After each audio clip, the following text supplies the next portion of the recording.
महाभारत यह नाम सुनते ही हमारे मन में अर्जुन आते हैं, कृष्ण आते हैं, भीष्म, कर्ण, दुर्योधन।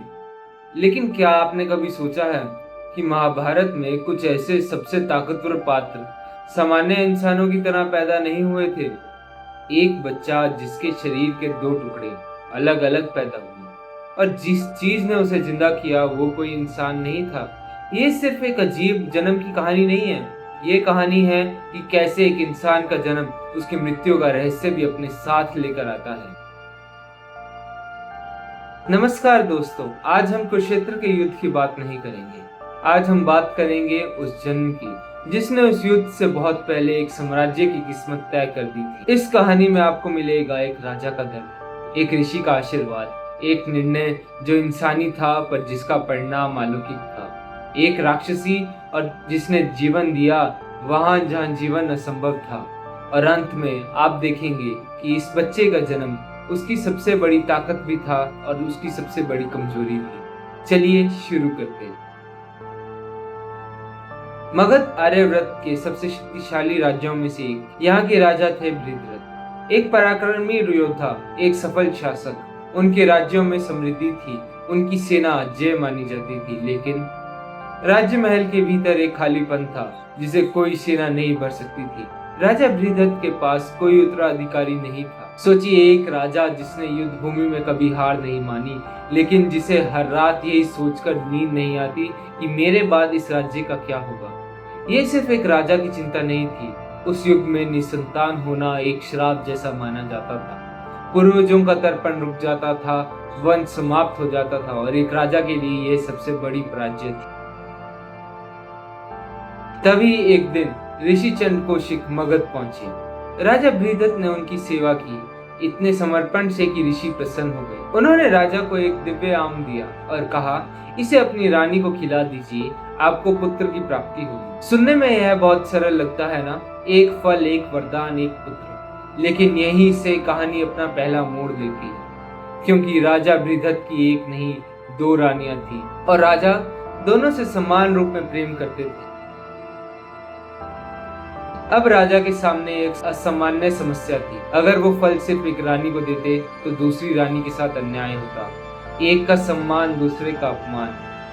इसलिए राजा बृहद्रथ ने वो किया जो उन्हें उस समय सबसे न्याय संगत लगा। उन्होंने फल के दो टुकड़े किए और दोनों रानियों को एक एक टुकड़ा दिया। दोनों रानियों ने वह फल खाया। पूरे राजमहल में एक नई उम्मीद जाग उठी। महीने बीतते गए, दोनों रानियां गर्भवती हुई और राजमहल में उत्सव की तैयारियां शुरू हो चुकी थी। लेकिन जो हुआ उसके लिए कोई तैयार नहीं था। दोनों रानियों ने एक साथ जन्म दिया, लेकिन कोई बच्चे की रोने की आवाज नहीं आई। पहली रानी ने जन्म दिया एक शरीर के आधे हिस्से को, एक हाथ, एक पैर, आधा चेहरा। दूसरी रानी ने जन्म दिया ठीक उसी शरीर के बाकी आधे हिस्से को। जहां उत्सव की तैयारी थी वहां सन्नाटा छा गया। राजा बृहद्रथ टूट गए। उन्होंने उन दोनों अधूरे हिस्सों को कपड़े में लपेटकर महल से बाहर के जंगल में रखवा दिया।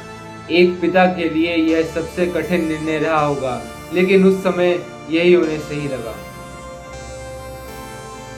उसी रात उस जंगल में एक राक्षसी घूम रही थी। उसका नाम था जरा। उसे कपड़े में लिपटा हुआ कुछ दिखा। जिज्ञासावश उसने कपड़ा खोला। एक आधा शरीर, फिर कुछ ही दूरी पर दूसरा आधा शरीर।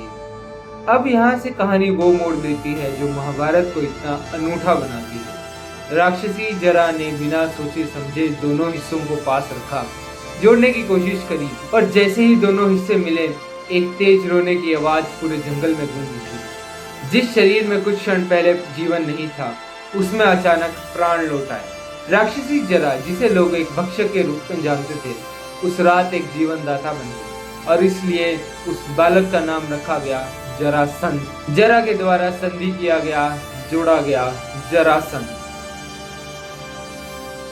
पहली नजर में वह सिर्फ एक चमत्कार लगता है, एक असंभव जन्म जो संभव हो गया। लेकिन महाभारत की सबसे बड़ी खूबी यही है, यहाँ चमत्कार कभी मुफ्त में नहीं आते। हर वरदान अपने साथ एक कमजोरी लेकर आता है। हर शक्ति अपने भीतर एक रहस्य छुपाए रखती है। और जरासंध का शरीर जो कभी दो टुकड़ों से जोड़ा गया था, उसके भीतर भी एक ऐसा रहस्य ही छुपा था, एक ऐसा रहस्य जिसे खुद जरासंध भी शायद नहीं जानता था। राजा बृहद्रथ को जब पता चला कि उनके पुत्र जीवित हैं, तो वह स्वयं उसे लेने गए और जरासंध मगध का राजकुमार बना। बचपन से ही जरासंध में एक असाधारण शक्ति थी। कहते हैं उसकी ताकत सामान्य मनुष्यों से कई गुना अधिक थी। बड़ा होकर जरासंध मगध का सम्राट बना और सिर्फ एक राजा नहीं, आर्यव्रत में सबसे शक्तिशाली और सबसे भयभीत किए जाने वाले सम्राटों में से एक। उसने एक के बाद एक राज्य जीते, हारे हुए राजाओं को उसने बंदी बना लिया।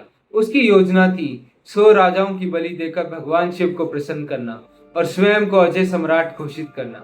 जब श्री कृष्ण ने उसे रोका, तब वह 86 राजाओं को बंदी बना चुका था, अपने लक्ष्य से सिर्फ 14 कम।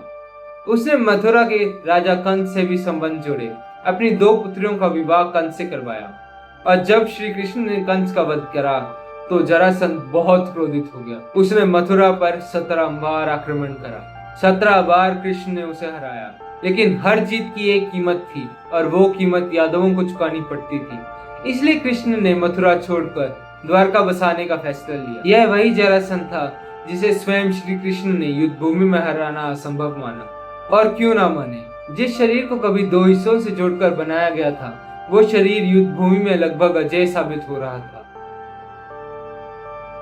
लेकिन श्री कृष्ण जानते थे कि जरासंध को युद्ध भूमि में हराना असंभव था। उसकी कमजोरी नहीं, उसका रहस्य ढूंढना होगा। और यही वो पल आता है जो पूरी कहानी को उसकी शुरुआती बिंदु से जोड़ देता है। कृष्ण, भीम और अर्जुन ब्राह्मणों का वेश धारण करके मगध पहुंचे। जरासंध के दरबार में उन्होंने द्वंद्व युद्ध की चुनौती दी। जरासंध अपने अहंकार के बावजूद एक धर्मी राजा भी था। उसने चुनौती स्वीकार की और भीम को अपने समक्ष योद्धा के रूप में चुना। युद्ध शुरू हुआ और चलता रहा। 1 दिन, 2 दिन, 13 दिन। भीम, महाभारत का सबसे शक्तिशाली योद्धा, थकने लगा। जरासंध का शरीर हर बार सहन कर रहा था, हर बार टूटता और हर बार खुद को जोड़ देता, क्योंकि उसका शरीर पहले भी एक बार टूटकर जुड़ चुका था। भीम को समझ नहीं आ रहा था कि इस युद्ध का अंत कैसे होगा, लेकिन श्री कृष्ण चुप थे। वो सिर्फ देख रहे थे। और फिर श्री कृष्ण ने जमीन से एक टहनी उठाई, उसे बीच से चीरा और 2 टुकड़े किए और दोनों टुकड़ों को अलग अलग दिशाओं में फेंक दिया। भीम ने यह देखा और समझ गया, कृष्ण ने जरासंध को नहीं, उसके जन्म को याद दिलाया। भीम ने जरासंध को उठाया और उसके शरीर को बीच से चीर दिया, दोनों हिस्सों को विपरीत दिशाओं में फेंक दिया। इस बार वो हिस्से कभी नहीं जुड़े। जिस तरह उसका जन्म हुआ था, ठीक उसी तरह उसकी मृत्यु भी हुई। शायद उसी रात जब राक्षसी जरा ने उन दोनों हिस्सों को जोड़ा था, उसकी मृत्यु का रहस्य भी उसी पल से जन्म ले चुका था। जरासंध की कहानी हमें एक सवाल छोड़ जाती है, क्या हमारी सबसे बड़ी ताकत कहीं ना कहीं हमारी सबसे बड़ी कमजोरी भी होती है?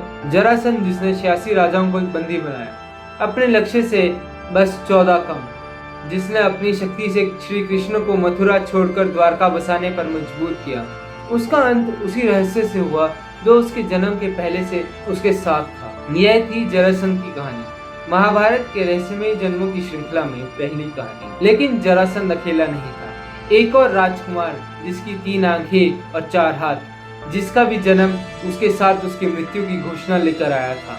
उसकी कहानी अगले वीडियो में। सब्सक्राइब करें और बने रहिए कथावर्स के संग।